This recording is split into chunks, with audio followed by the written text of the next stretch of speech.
2. O projeto de pesquisa em engenharia do comportamento. Após a definição do tipo de trabalho que deveria ser desenvolvido no centro, decidiu-se pela criação de um setor de pesquisa em engenharia do comportamento, cujo objetivo básico seria assessorar os projetos de construção de equipamentos hospitalares. Essa assessoria deveria concentrar-se no desenvolvimento de estudos capazes de fornecer elementos para a melhor adequação dos projetos à escala humana. Em atendimento a essas duas finalidades, foram tomadas duas medidas para a implementação do programa: a levantamento da bibliografia existente com relação à engenharia do comportamento aplicado à área hospitalar, além de contatos com outros centros envolvidos em atividades afins. B. Construção de um estúdio com uma área livre de 52 metros quadrados e 5,50 metros de altura, para a realização dos testes com equipamentos de simulação de ambientes de trabalho.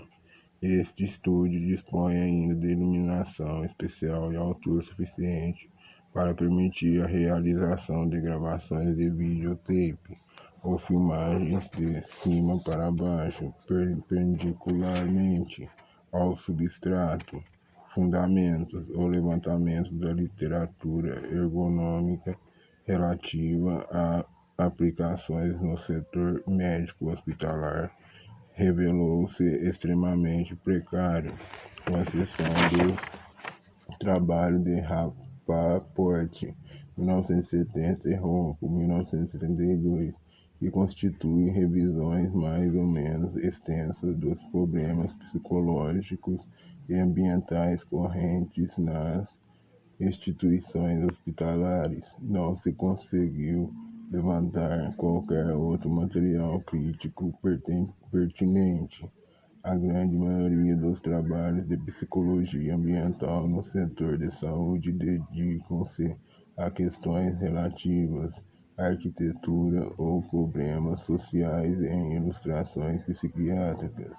Por isso, a apreciação que se segue baseia-se quase exclusivamente nessas duas análises, além, naturalmente, de observações originais propiciadas pela nossa vivência em uma instituição congênere. Uma primeira distinção a ser adotada aqui refere-se ao que tradicionalmente se considera bom atendimento médico com relação à noção de bom atendimento ao paciente. Segundo uma definição de Rappaport, 1970, o primeiro diz respeito a certos procedimentos de rotina, geralmente iniciados por um breve diagnóstico, seguido de algumas recomendações ou atos terapêuticos.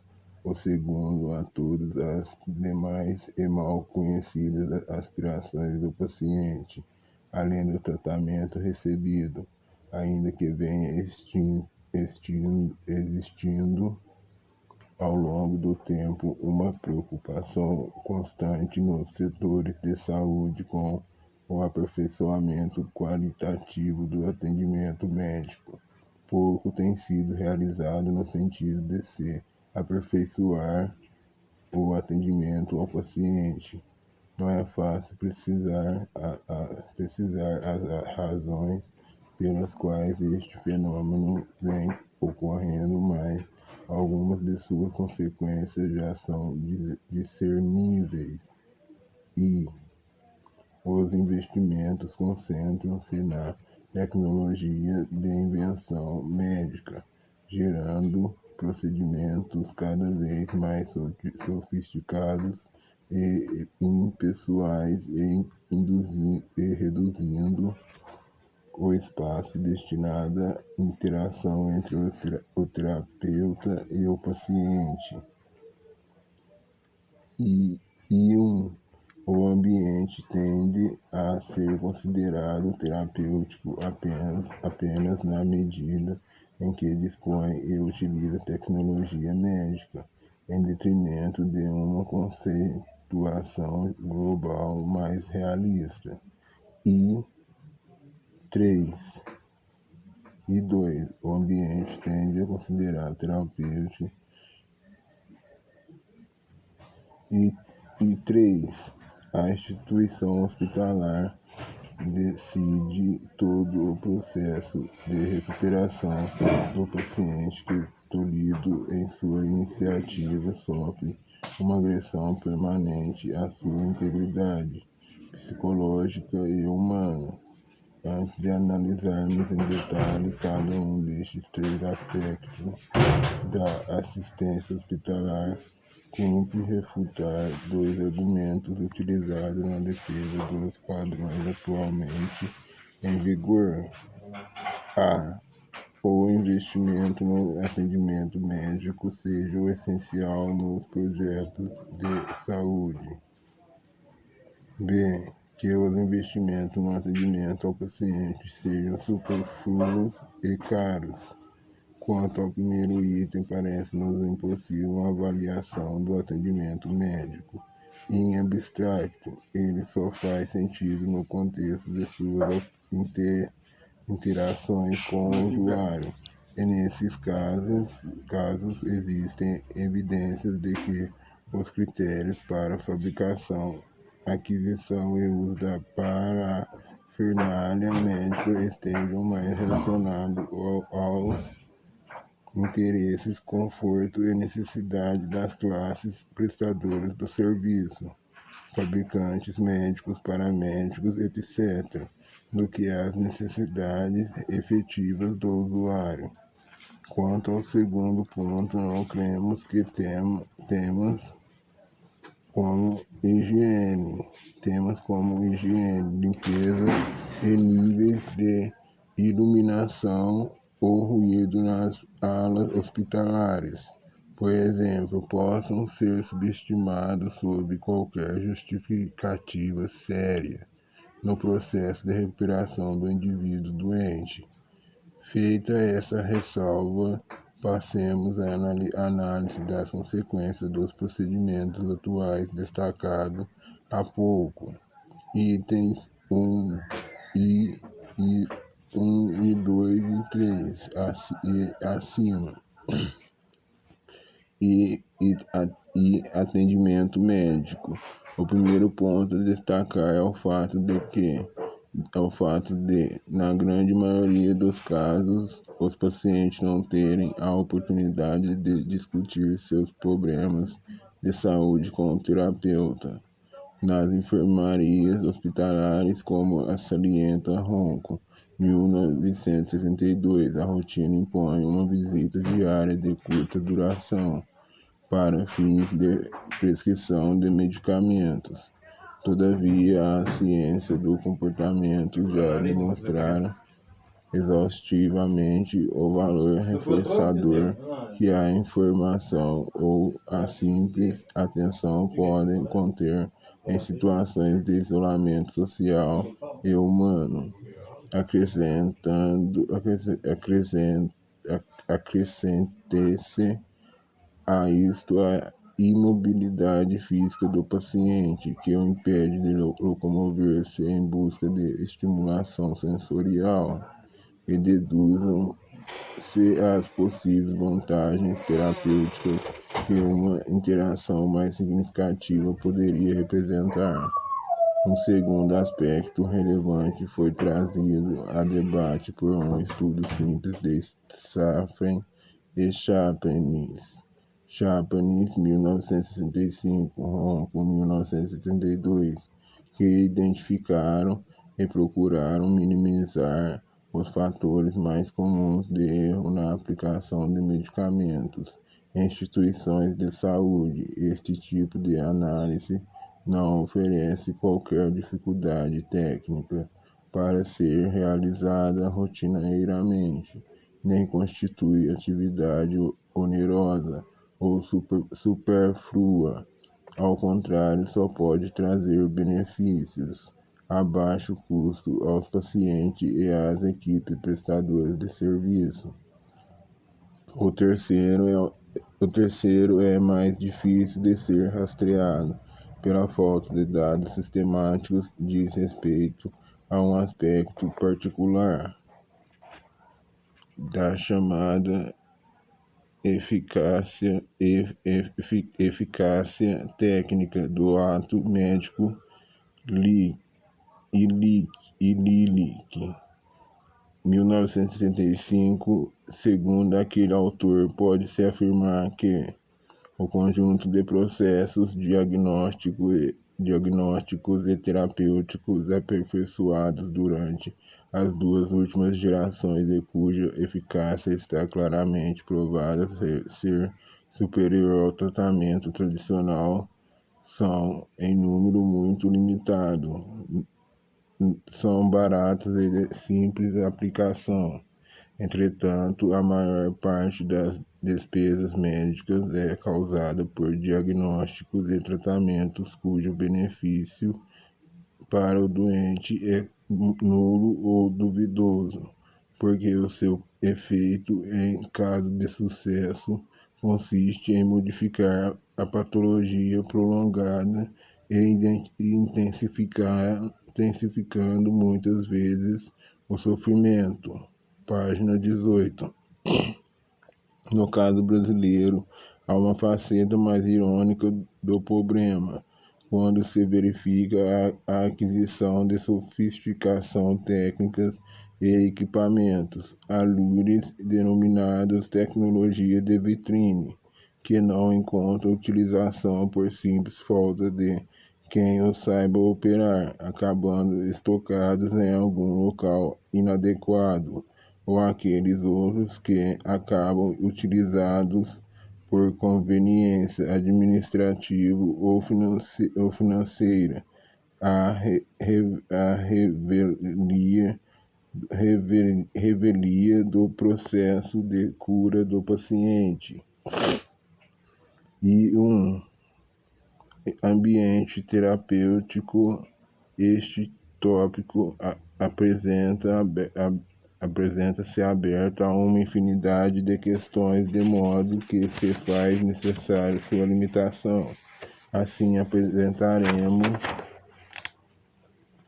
apenas a ideia central do argumento e alguns exemplos capazes de ilustrar possíveis alternativas aos procedimentos atualmente implantados.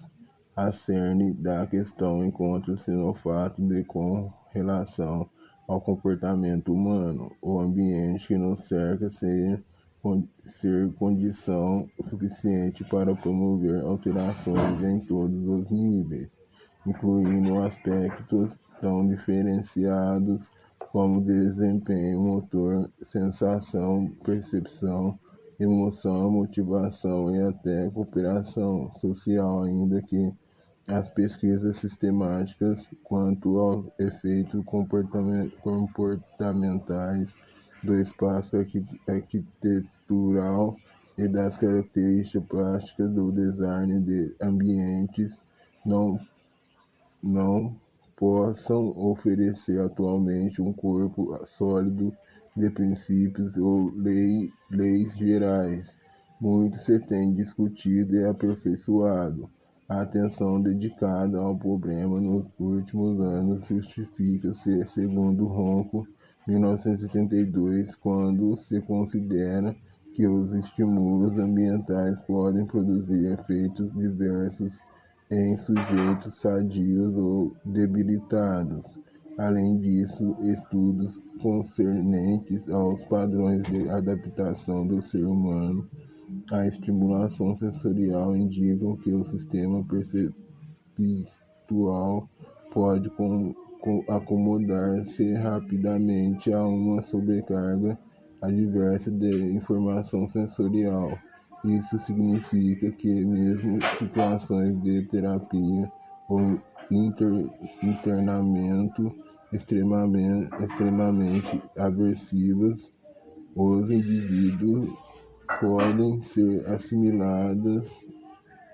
assimiladas sem reação aparente pelo seu organismo por habituação. Entretanto, a contrapartida que geralmente se observa é um acúmulo considerável de tensão gerada durante o processo. No caso de um paciente hospitalar em que a debilidade física já é crítica, fenômenos como esse podem interferir gravemente com a sua reabilitação. Contudo, o argumento principal a ser debatido prende-se à ideia de que o ambiente terapêutico que de fato atua sobre o indivíduo extrapola ou completamente os aspectos privados de uma tecnologia médica, apesar de serem os investimentos e as pesquisas concentrados unilateralmente nesta última. Entre os muitos tópicos que estão a exigir respostas seguras, encontram-se a determinação de níveis e controles das condições de asepsia e limpeza em geral dos locais de internamento, os efeitos da divisão do espaço e do controle dos níveis de ventilação e temperatura na propagação de doenças contagiosas e na recuperação individual. Uma especificação das condições ótimas de iluminação e ruído nas alas de internamento, capazes de favorecer no doente a realização de suas atividades diárias e propiciar-lhe repouso conveniente à noite. E, finalmente, uma descrição dos fatores ambientais gerais passíveis de serem utilizados em um programa de estimulação sensorial do paciente, geralmente submetido a uma privação radical de contatos sociais e físicos, tão necessária à manutenção de uma boa disposição orgânica e psicológica. Nenhum desses itens encarece particularmente a criação ou o funcionamento de uma instituição hospitalar. Exigem somente dos responsáveis pela prestação do serviço critérios mais científicos na alocação de verbas de saúde destinada à pesquisa ou à implantação de novos procedimentos terapêuticos, uma planificação mais rigorosa nos projetos que possam incluir o ser humano como objetos de manipulação comerciais e, acima de tudo, sensibilidade e bom gosto no trato de espaços coletivos. À primeira vista, tantas exigências podem parecer inusitadas e de difícil consecução, porém essa ressalva nunca ocorreu ao prestador de serviços na indústria e no comércio nas condições de livre concorrência. Assim, por exemplo, a arquitetura e o design de interiores em agências bancárias e supermercados nunca deixou de ser aperfeiçoado.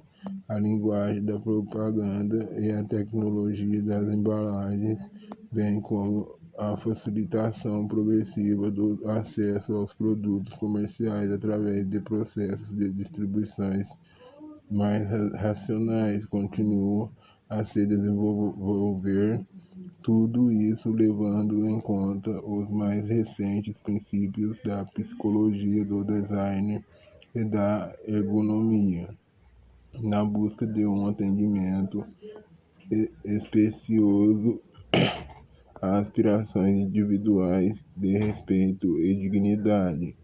Sabemos que as injunções do lucro sobrelevam de muito na sociedade brasileira contemporânea os imperativos morais e comportamentais de uma vida humana justa.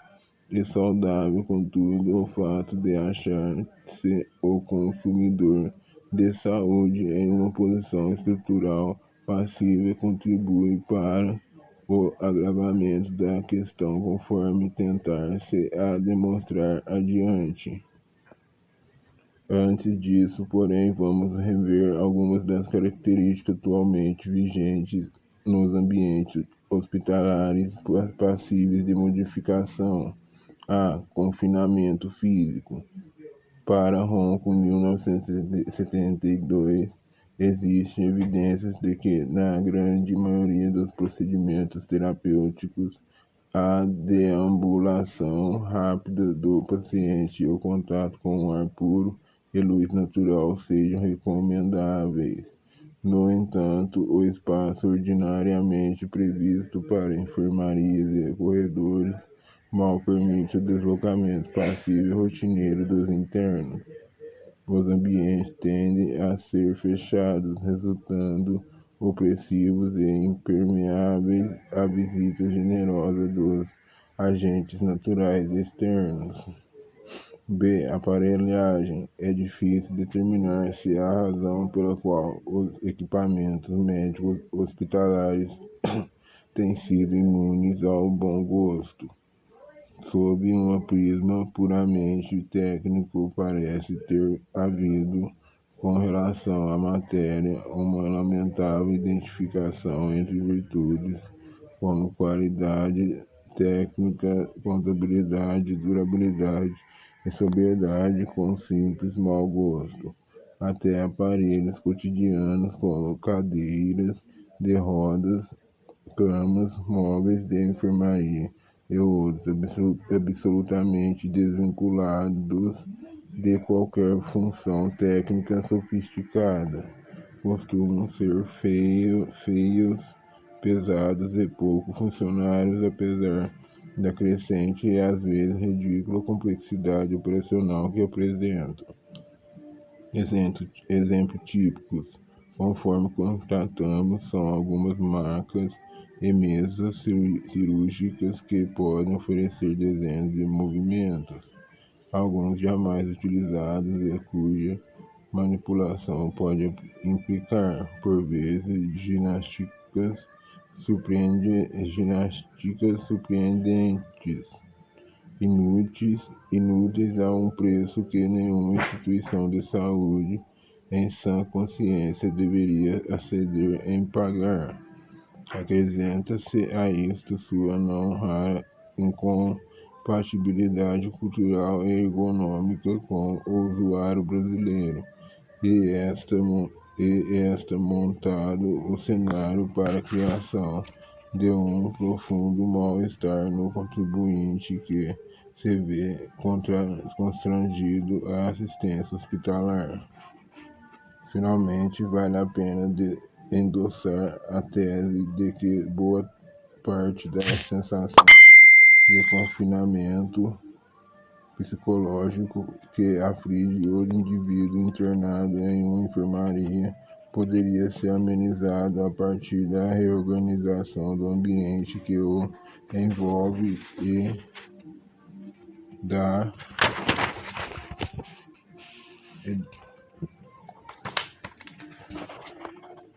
da introdução de equipamentos que melhor traduzem seus anseios de independência e comodidade. Ronco, 1972.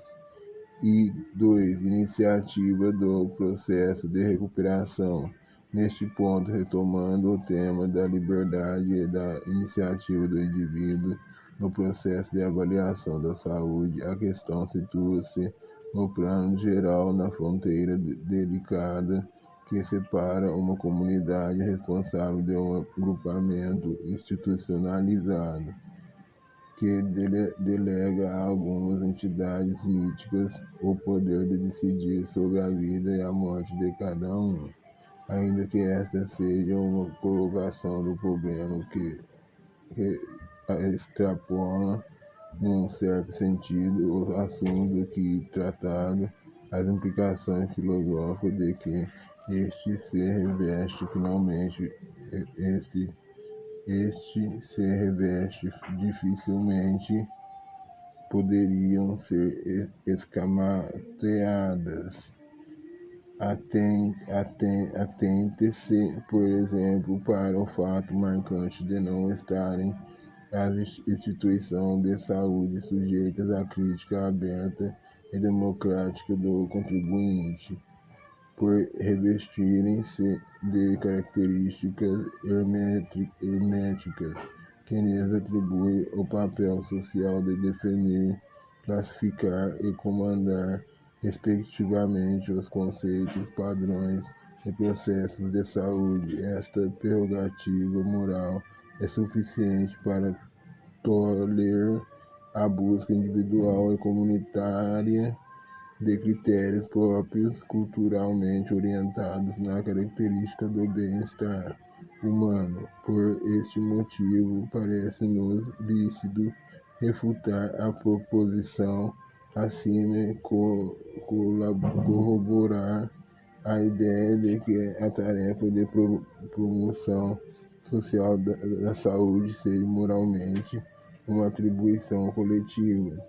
Tecnicamente, uma empresa interdisciplinar na qual o profissional médico deve ser responsabilizado apenas pela manipulação dos métodos e procedimentos médicos hospitalares, e culturalmente uma prerrogativa última do indivíduo, que enquanto consumidor do serviço de saúde deve ter seu papel ampliado até tornar-se um elemento decisivo na definição dos critérios pelos quais determinados procedimentos institucionalizados ou não devam ser considerados particularmente relevantes na aquisição, manutenção ou recuperação da sua sanidade física e psicológica. Isso representaria um passo importante no sentido do que Lilich denominou desprofissionalização da medicina. Não significa a abolição das práticas terapêuticas ou dos investimentos na área médico-hospitalar, mas sim que a direção e o controle dessas despesas não devem ser confiadas aos membros da corporação. Significa que os contribuintes não suportarão mais o financiamento de rituais, que será desmascarado o mito segundo o qual o progresso técnico exige uma especialização constante, manipulações cada vez mais abstrusas e uma desvalorização crescente do homem, forçado a ser tratado em instituições impessoais, em lugar de depositar uma confiança nos seus semelhantes e em si próprio. 1975, página 162. A superestrutura ideológica que preside atualmente a matéria reflete-se dramaticamente nas instituições hospitalares. Em primeiro lugar, na organização funcional que se apresenta rigidamente hierarquizada com a finalidade de favorecer a aplicação integral e coerente do modelo invencionista de recuperação do doente. Isto dá margem a que procedimentos e rotinas errôneas perpetuem-se sem discussão, implicando muitas vezes o menoscabo do seu objetivo fundamental, a atenção e o respeito pela integridade do contribuinte que me paga pelos serviços. Este, uma vez diagnosticado e posto sob regime de internamento, torna-se um produto médico, sujeito a todo tipo de manipulação dolorosas, às vezes também duvidosas, executadas numa sequência de operações mecânicas altamente burocratizadas. O regimento interno dessas instituições costuma proscrever qualquer veleidade decisória do usuário, seus horários de vigília e sono, seus hábitos alimentares e suas necessidades pessoais de recolhimento ou distração passam a ser ditadas por um conjunto de normas comportamentais institucionalmente reputadas compatíveis com o desempenho adequado do papel de paciente ideal. Vale a pena recordar que, em condições similares na empresa, esta espécie de administração humana costuma conduzir a uma progressiva alienação do trabalho, com sérios prejuízos para o equilíbrio psicológico do sujeito. No caso das instituições médico-hospitalares, a passividade do doente tem sido defendida com base na sua própria debilidade física, mas em que pese aqueles casos em que esta afirmação é plenamente veraz. Parece que o grau de disciplina exigido costuma exceder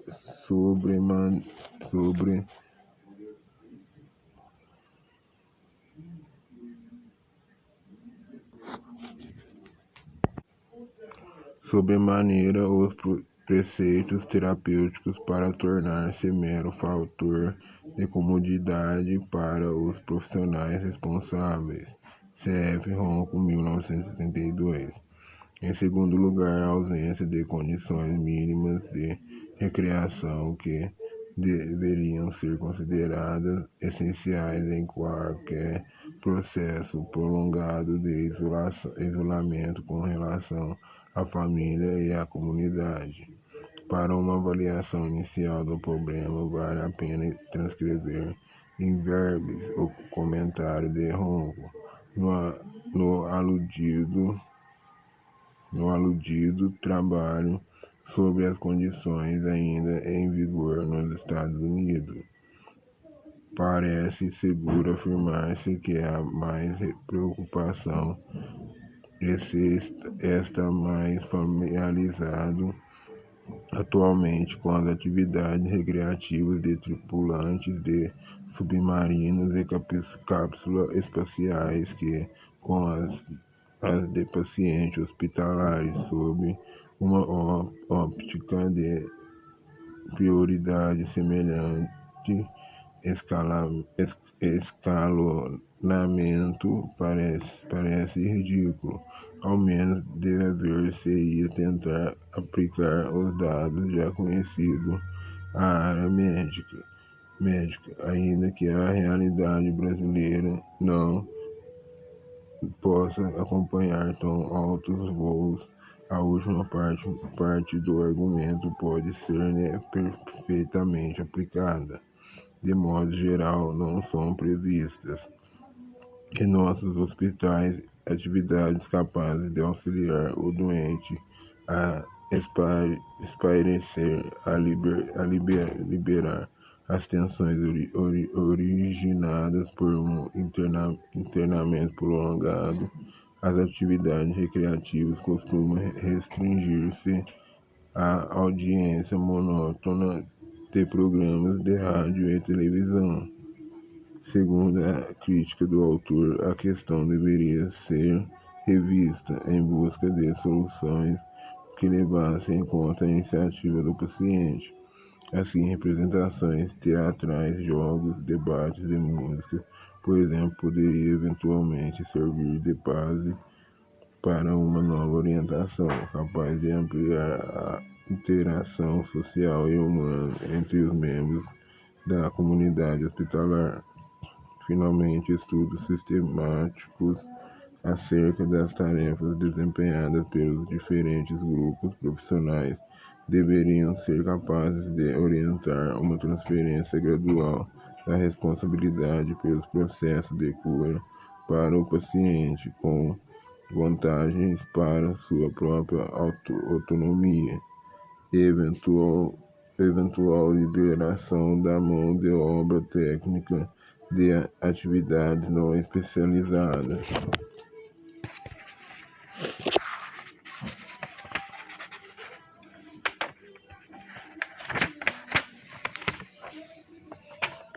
Neste artigo, gostaríamos de propor uma distinção clara e objetiva entre os conceitos de engenharia do comportamento e análise funcional do comportamento aplicada, ou simplesmente análise funcional do desempenho, conforme serão utilizados ao longo desse trabalho. Com esse propósito em mira, somos forçados a proceder a uma reelaboração significativa das definições apresentadas na parte referente às variáveis ergonômicas. Inicialmente, a engenharia do comportamento enquanto área de investigação psicológica será atendida no âmbito deste trabalho como a aplicação sistemática dos princípios gerais, métodos, técnicas e procedimentos da psicologia experimental, a análise e ao planejamento de ambientes, tendo por variável dependente o comportamento expresso do indivíduo. Este novo anúncio amplia em grande medida o arsenal técnico e instrumental à disposição do experimentador, além de ser realista com respeito às dificuldades envolvidas na dissecação das complexas relações existentes entre o ser humano e seu ambiente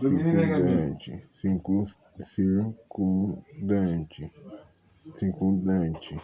Sua característica restritiva fundamental está na exigência de que o lado colhido pertença ao universo dos comportamentos observáveis. Afora este ponto, concede-se ao pesquisador total liberdade para selecionar segundo as exigências de cada projeto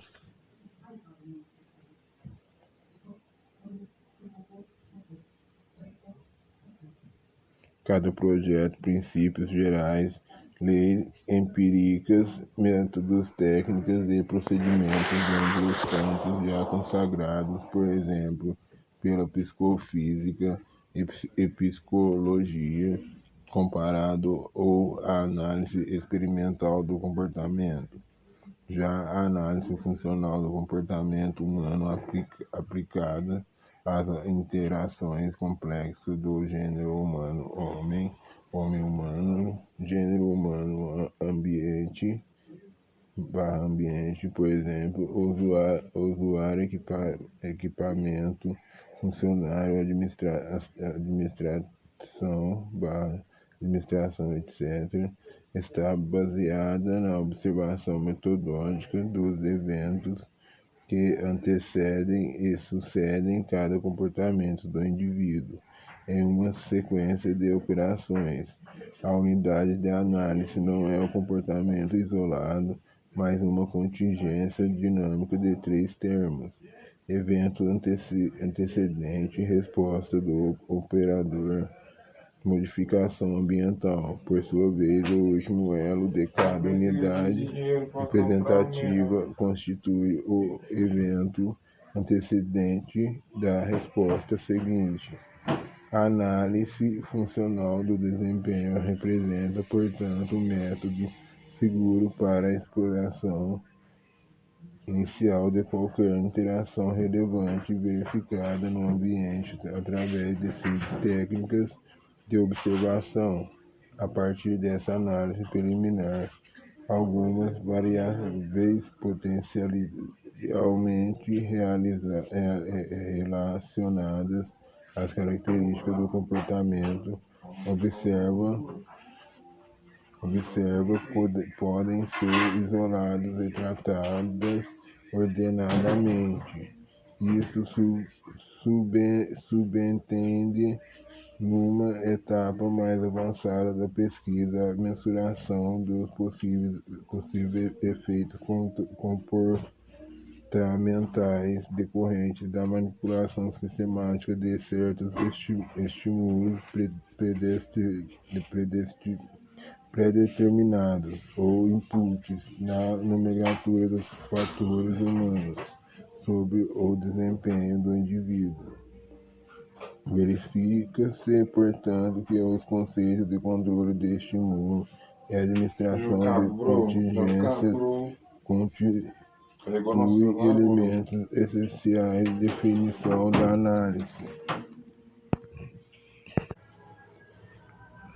análise experimental desses fatores. Decorreram finalmente todas as propostas de modificação nas condições de funcionamento do sistema. Depois de definição de área e de método de trabalho, pode-se passar ao exame de algumas técnicas de investigação consideradas úteis em diferentes etapas da pesquisa. A observação direta do comportamento. Esta técnica tem sido fartamente utilizada em psicologia, tanto em estudos de campo e de laboratório sobre o comportamento animal, quanto na pesquisa pura e aplicada no comportamento humano. Sua principal virtude é a fidedignidade da informação obtida por sua independência de critérios subjetivos de avaliação, tornando-a insubstituível em estudos em que interações humanas complexas precisam ser detalhadas. Neste particular, dada a complexidade natural dos fenômenos que ocorrem entre o homem e seu ambiente, torna-se crucial que se reproduza o exemplo do etólogo através da observação extensiva e continuada. O estudo dessas relações deve envolver necessariamente a cooperação do sujeito no próprio processo de pesquisa. Prochaska, 1970, páginas 63 a 64. Essa tarefa tem sido facilitada pela evolução permanente das técnicas de registro direto, onde se inclui a fotografia, o cinema e o videotape. A seleção do tipo de registro deve levar em conta os objetivos de cada estudo particular. De acordo com Ruth e Ruth, 1970, o filme deve ser preferido em trabalhos que exijam análise pormenorizadas e projeção lenta. Já o videotape seria mais recomendável para gravar situações sociais que requeiram a observação de sequências comportamentais longas e contínuas. Talvez sua maior vantagem assente no fato de se poder operar a câmera à distância através de um simples monitor de imagem. B. Registro de incidentes críticos. Logo após a Segunda Guerra Mundial, Fitch e Jones realizaram um estudo clássico a que atribuíram o nome de técnica de incidentes críticos. No trabalho, procuraram verificar com cerca de 500 pilotos da Força Aérea as razões dos erros ocorridos na operação dos aviões.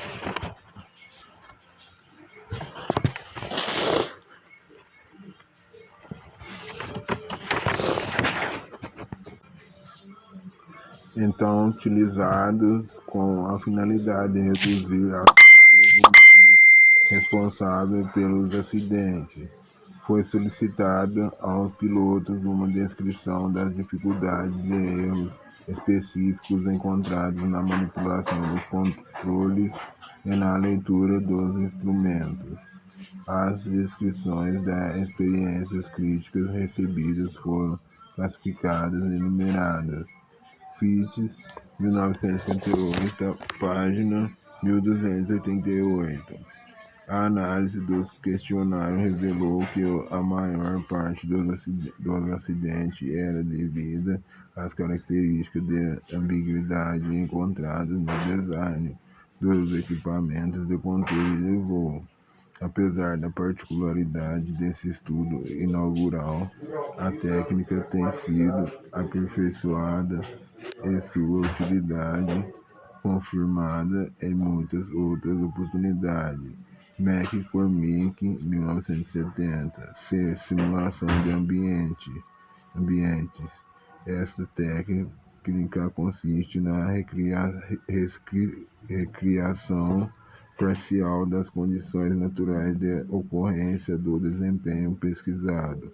Sua descrição mais completa diz que a abordagem simulada do ambiente, mock-up approach, é um conceito que propõe a simulação física das condições e dos procedimentos, pela utilização de uma representação tridimensional das superfícies, movimentos e forças mecânicas características de um determinado espaço de trabalho ou aparelhagem. Essa representação é geralmente feita com materiais baratos, facilmente substituíveis, e permite a análise de tópicos selecionados na interação entre o homem e o aparelho.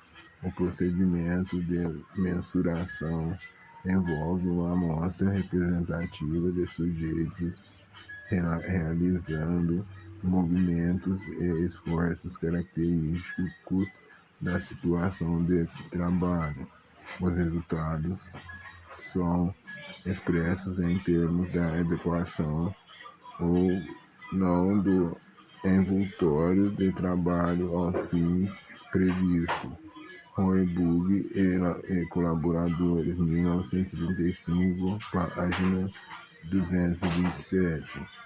Neste trabalho procurou-se enfatizar princípios, métodos e técnicas de pesquisa, com o fito deliberado de contribuir para o aperfeiçoamento da precária sistematização verificada na área. Com relação às teorias, mostra-se a dificuldade encontrada para se chegar a uma conceituação apropriada de uma área onde tantos têm contribuído com as mais diversas perspectivas e pontos de vista. Por outro lado, como bem salienta Champagne, 1965, o psicólogo não conta ainda com o seu handbook, como podem dispor, por exemplo, os engenheiros de diversas especialidades, de modo que desenvolver, aperfeiçoar e ordenar métodos, técnicas e até procedimentos ultrapassa as necessidades imediatas de cada estudo para tornar-se a contribuição relevante a trabalhos posteriores.